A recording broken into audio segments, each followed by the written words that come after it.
grupo espléndido que estamos presentando de analistas argentinos. He tenido la oportunidad de conocer su trabajo escrito, de análisis, su pensamiento. Es un hombre serio, es un hombre estructurado, al cual le aprecio que haya aceptado el día de hoy participar en este evento. Enrique, la pantalla es tuya. Adelante. Ok, bueno, muchas gracias y buenos días a todas las personas que están asistiendo remotamente. Yo tenía también una presentación, pero se ve que hay problemas con eso. No es tan grave. Voy en todo caso, si ustedes me están viendo, yo voy a seguir la presentación solamente para tener el hilo y no irme por las ramas. Yo voy a encarar el DNU y su posible impacto desde una perspectiva económica. No soy abogado, no voy a encararlo desde el punto de vista legal, pero aparte, digamos, porque creo que finalmente en muchos órdenes de la vida, tal vez por eso estoy dedicado a la actividad privada, yo creo que finalmente en muchos órdenes de la vida las cosas se terminan decidiendo por dinero. Entonces, me parecía importante ver cuál puede ser el impacto de la regulación, que, convengamos, es cierto que el DNU marca como grandes lineamientos y en realidad le transfiere al regulador, al ENACOM, la implementación y los detalles, que como todos sabemos, es en los detalles donde está el diablo. Entonces, para tener un punto de partida, por más que algunos de estos datos han sido ya mencionados, pero me parecía bueno un poco repasarlos y en todos los casos la fuente es el ENACOM, ¿no? O sea, es el regulador que tiene esta información. Estoy pensando digamos, a lo que sería diciembre de 2019, antes de la pandemia, estos 8,8 millones de accesos de banda ancha, un 67% de penetración en hogares, y un crecimiento respecto del año anterior de un 4%, lo cual puede parecer poco, pero estamos hablando ya de niveles de penetración más alta, con lo cual es lógico que las tasas de crecimiento, conforme va aumentando la penetración, se vayan reduciendo, y que es un 4% en un contexto, como fue el 2019, de una economía recesiva y con devaluaciones, lo cual lo hace, yo creo, muy digno. Otra forma, digamos, más allá de la cantidad de accesos, ver la mejora en la calidad, que tiene que ver con las velocidades promedio, que en el 2019 cerraron con 37 megas y en el 2018 habían sido 17 megas, o sea que en un año se duplicó. Y yo creo que esto también es un mensaje importante para digamos, quienes sostienen, hay a veces esas verdades instaladas que hablan de que las empresas no invierten. Y obviamente no se puede lograr una duplicación de la capacidad sin inversión. O sea, más allá de las cifras, de los dólares, que son muchos, y a veces la discusión es de si efectivamente esa es la suma invertida o no, lo concreto se puede ver en este tipo de cosas. Lo mismo que en el desarrollo de la fibra óptica, donde pasamos, ya las cifras fueron mencionadas, tenemos un 11% de penetración sobre el total de los accesos, con 1 millón de accesos de fibra óptica, pasando por 4,5 millones de hogares, o sea, por el 35% de los hogares, y que acá, un poco retomando lo que dijo Martín, digamos, el hecho de que pase no quiere decir que automáticamente la gente vaya a migrar, tiene que llegar la oferta, tiene que esa oferta ser más interesante, porque también lo que tiene paquetes con otros servicios. Digamos, no hay que pensar que porque pasa la fibra óptica por casa todos se van a conectar. Y es muy importante también tener en cuenta la evolución. En el 2006, solo el 2% de los accesos eran de fibra óptica contra el 11% de 2019, y acá es mérito no solo de grandes operadores, sino también, y es muy importante, el impacto de muchísimas pymes y cooperativas a lo largo de todo el país, que también ha estado muy agresivamente invirtiendo en fibra óptica. Después de los otros servicios, bueno, en telefonía móvil, que tenemos 56 millones de líneas, un 127% de penetración, y una caída en la cantidad de líneas de un 3,5 en el año 2019, que a mi criterio esto responde más a los sinceramientos que ocurrieron a partir de la obligación de nominar las líneas, o sea, que cada línea esté identificada ya sea con un documento de identidad o con una clave tributaria. Después tenemos 9,6 millones de hogares con televisión paga, de aquí entra televisión por cable, televisión satelital, inclusive algunas variantes inalámbricas, que nos da un 74% de penetración en hogares y un crecimiento en el último año del 2%, que de vuelta, más allá del contexto de recesión, de evaluaciones, también se da en momentos en que la televisión está sufriendo los embates de muchísimas alternativas audiovisuales, principalmente, digamos, a través de Internet, en los servicios de video bajo demanda por suscripción o inclusive los gratuitos, más allá de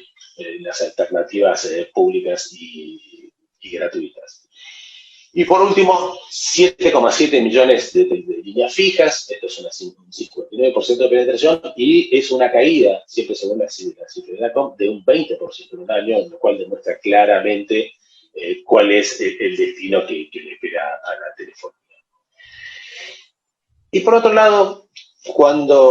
y para ver el estado en que están las TIC en Argentina,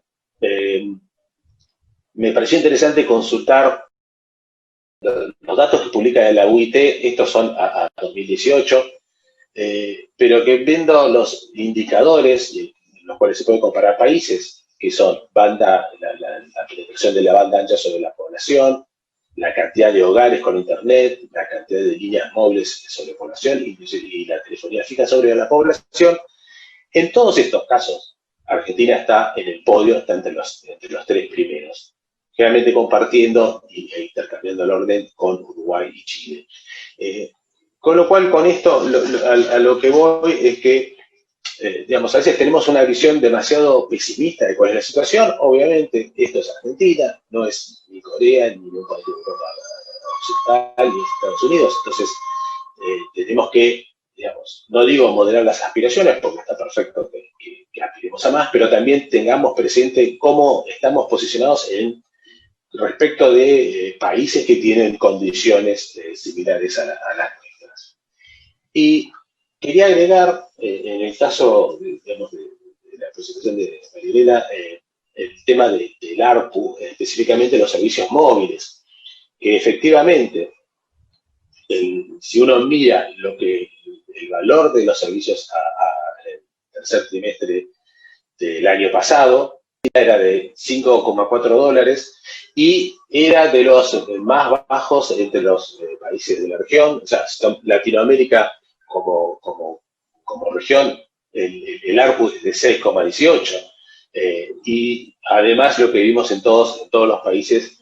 fue una disminución, en el caso de Argentina fue del 9%. ¿Y esto por qué es importante? Porque a veces también cuando nos comparamos y queremos ver y decimos lo que pasa en nuestros países, como bien mencionaba Elena, en Europa tenemos un promedio de $18, con lo cual es el triple de ingresos promedio por línea que hay en ese país, y en el caso de Estados Unidos estaba mucho más cerca de 30. Entonces también cuando uno a veces demanda digamos, los servicios, la calidad, la extensión de las redes, etcétera, también hay que tener presente esto, que los ingresos con los que se cuenta para financiar todo esto son menores. Entonces, ya, digamos, viendo este escenario de pandemia, bueno, lo que vimos durante la pandemia y particularmente en el accionar del gobierno, que en muchos casos estuvo en línea con lo que pasó en distintos países de Latinoamérica, porque básicamente lo que la pandemia, o uno de los efectos de la pandemia, particularmente el sector de telecomunicaciones, fue poner bajo la lupa distintas cosas y que las cosas que conocíamos se empezaron a ver más grandes, y una de esas fue la brecha, la famosa brecha digital. Pasó en todos los países y en todos adoptaron distintas medidas y políticas para tratar de subsanar eso. En el caso de la Argentina, bueno, como se habló, digamos, ya hubo un congelamiento de precios. Y acá yo creo que es importante detenerse un segundo, porque acá no somos todos argentinos los que estamos participando, y hay que tener presente que un congelamiento de precios en una economía cuya inflación estimada para este año va a estar alrededor del 40%, algunos dicen mucho más, pero supongamos que es un 40%, un precio congelado a lo largo del año implica en realidad una disminución real de ese precio. O sea, esos pesos al fin de año compran mucho menos. Entonces, congelar los precios a los efectos prácticos es reducir los precios. Con el impacto que esto tiene, obviamente, en la ecuación económica financiera de las empresas, como sucedería a cualquiera si a nosotros nos congelan los ingresos durante todo el año en una inflación, en un contexto inflacionario 40%, claramente en diciembre vamos a comprar muchísimo menos que en enero. Otra de las medidas fue, bueno, sí, impedir las bajas por horas en los pagos, propiciar productos de bajo costo, por decirlo de alguna forma, en algunos casos tener para páginas específicas tarifas cero. Y estas fueron todas medidas, inclusive el congelamiento, que fueron emergentes de un diálogo y una negociación entre empresas proveedoras y el regulador. Que inclusive el regulador fue un paso más allá y, bien, digamos, Martín lo señaló bien, o sea, sí hubo una revitalización de lo que sería el tema del servicio universal y el destino de los fondos, pero donde no coincidió, o sea, sí que durante muchos años el Fondo del Servicio Universal fue solo una obligación tributaria, donde no se utilizó para nada, se empezó a utilizar tal vez tímidamente o sin una visión de cómo debía ser en el gobierno anterior, y celebro que en esta gestión se haya decidido avanzar y ser más específico en cuanto al uso de los fondos de servicio universal, que hoy acumulan unos 11.000 millones de pesos que están depositados en cuentas esperando un destino en el punto TIC. Y la última medida es claramente la declaración de servicio público, que es un poco lo que nos convoca aquí. Entonces, no voy a hacer un análisis profundo de qué es un servicio público y del decreto en términos legales, pero sí tal vez algunas comentarios sobre qué implica, ¿no? O sea, por un lado, y antes de entrar de lleno al servicio público,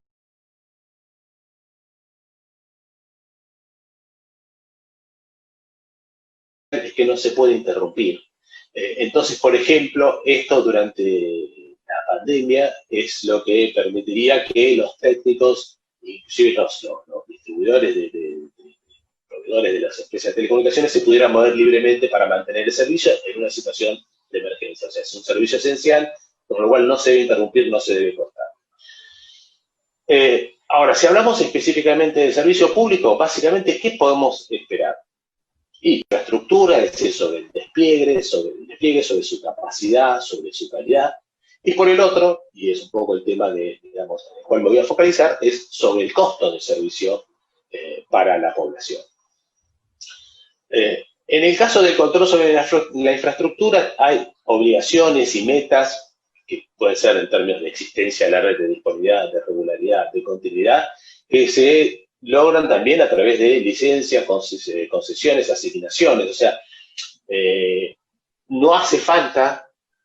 a mi criterio, digamos, declarar algo como servicio público si es que hay una regulación que ya existe y que en el caso de Argentina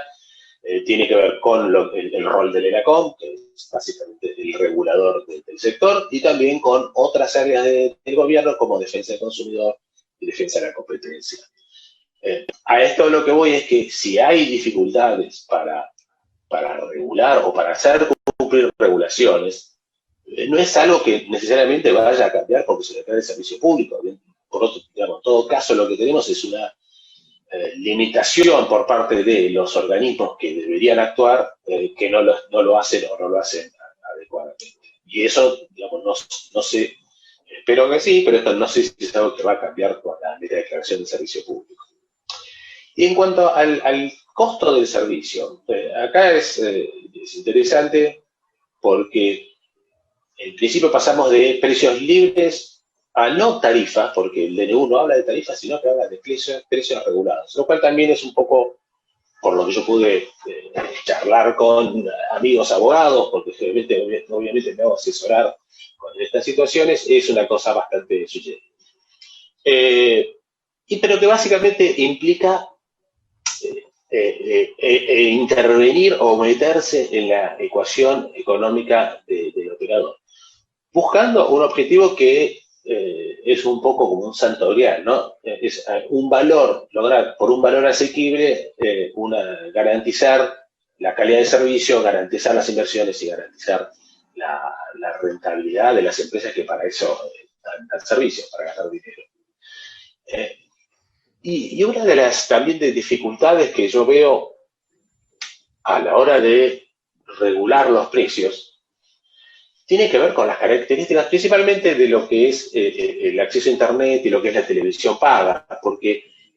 acá tenemos también una cosa que es bastante original, que es el tema de declarar servicio público un servicio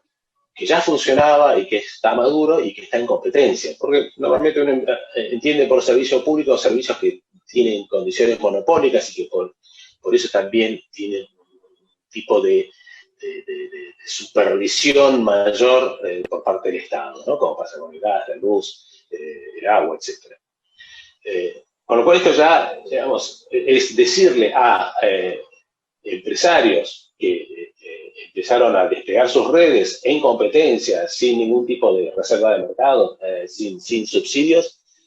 que ahora su negocio, digamos, no va a ser libre de fijar su precio, sino que va a tener que mínimamente ser aprobado por el regulador. Y además a esto hay que agregarle que lo que tenemos, tanto, digamos, en estos servicios es que tenemos múltiples tecnologías con costos visibles. Hay tecnologías móviles, tecnologías fijas, hay tecnologías cableadas, inalámbricas, satelitales, y que no todas estas tienen los mismos costos. Entonces, ¿qué vamos a tener? Vamos a tener que hacer el seguimiento y el análisis de costos de un proveedor de fibra óptica en la ciudad de Buenos Aires, que además de la mayor eficiencia de su tecnología, tiene una economía de escala que es totalmente distinta a tal vez un pequeño operador inalámbrico en un área semi-rural o rural. Bueno, yo creo que ahí vamos a entrar en un juego de complicaciones. Si a esto además se le agrega que los operadores realmente tienen una paleta de productos, no un producto único como pasa con muchos servicios públicos como es el agua o el gas, que en última instancia hay diferencias por volumen, pero es básicamente el mismo producto. Acá tenemos desde conexiones de internet heladas, conexiones de internet con televisión, conexiones de internet que además tienen un pack de seguridad y en otro caso puede tener otros productos, lo mismo que vemos con los celulares, ¿no? que hay abonos donde básicamente la gran diferencia es la cantidad de gigas, después tienen los minutos libres, pero algunos incluyen un OTT de video. Bueno, o sea, yo creo que realmente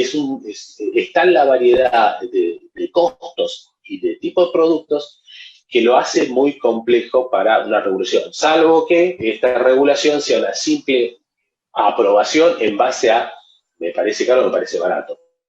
Si esta aprobación va a tener que responder a un análisis de costo y de mercado, y bueno, yo creo que en todo caso, probar algunas tarifas o rechazarlas va a llevar un tiempo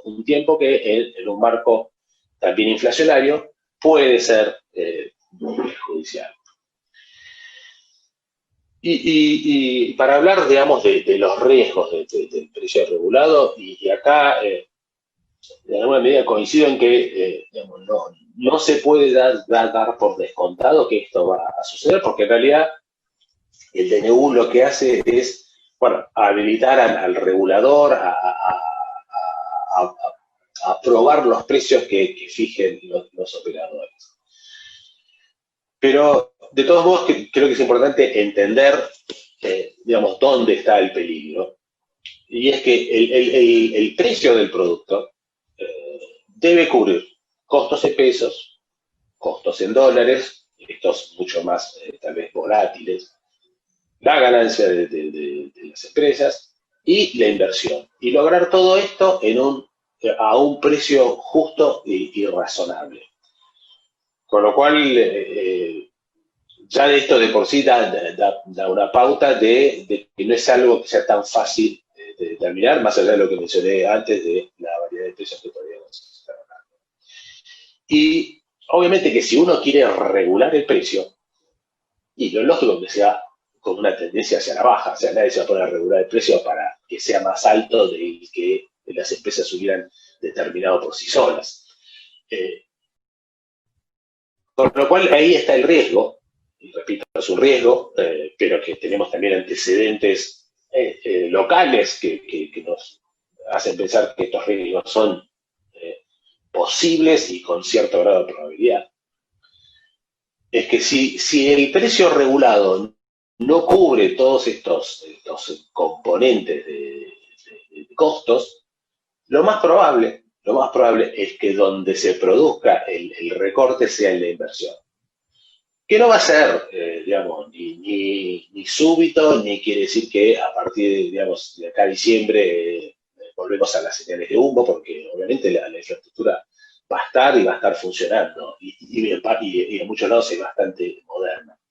Pero entonces, si el precio regulado no cubre los costos, lo primero que vamos a ver impactado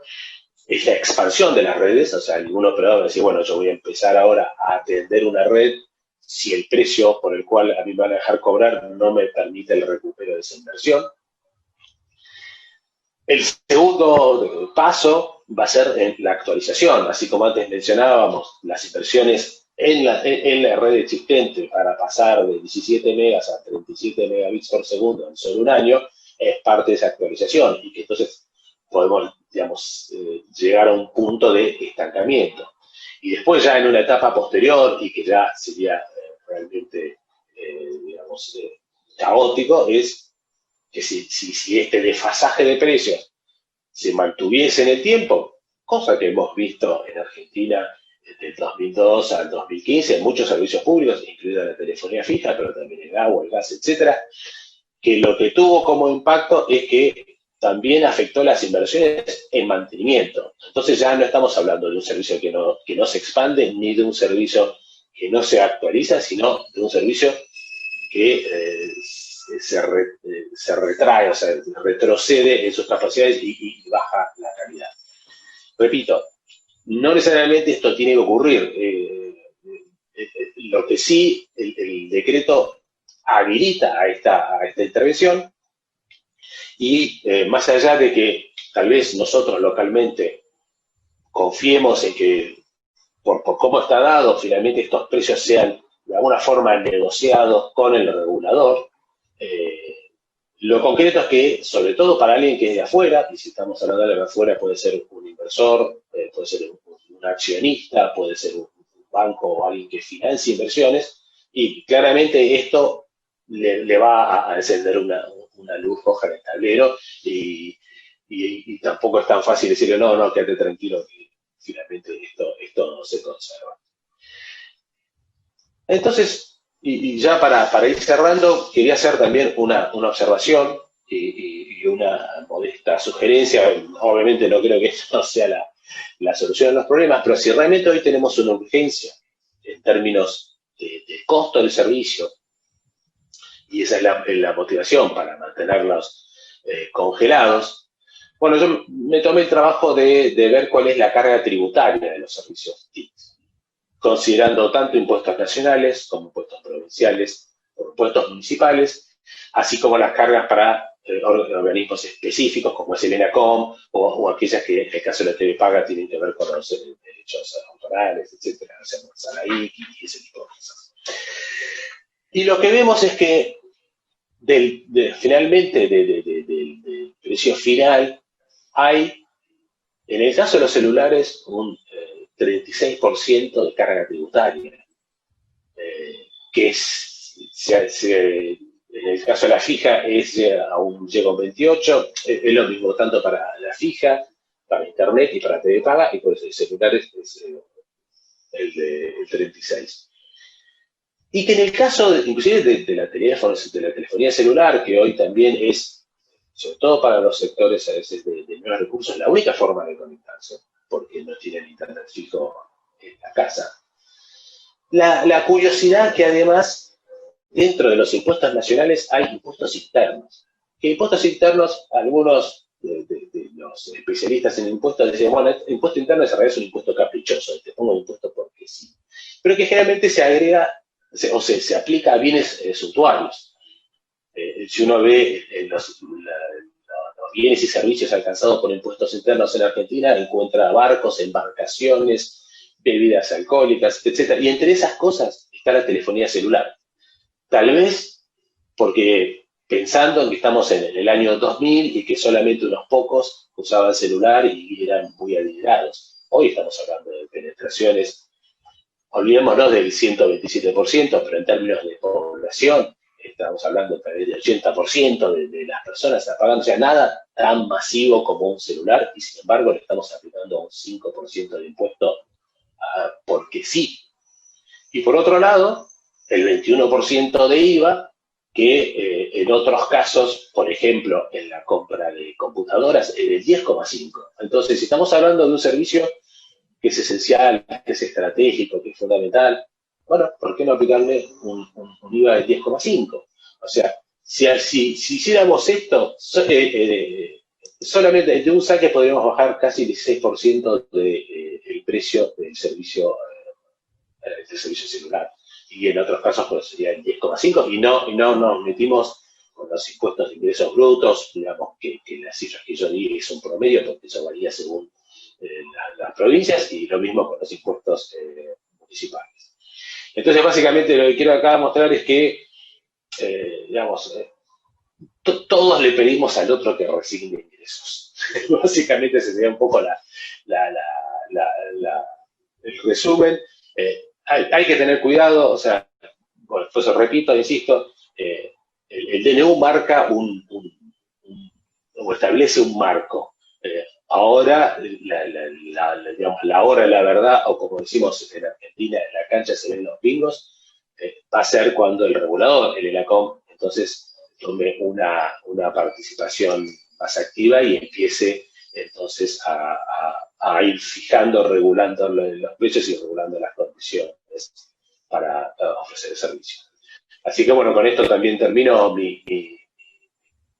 presentación y obviamente quedo a disposición de ustedes.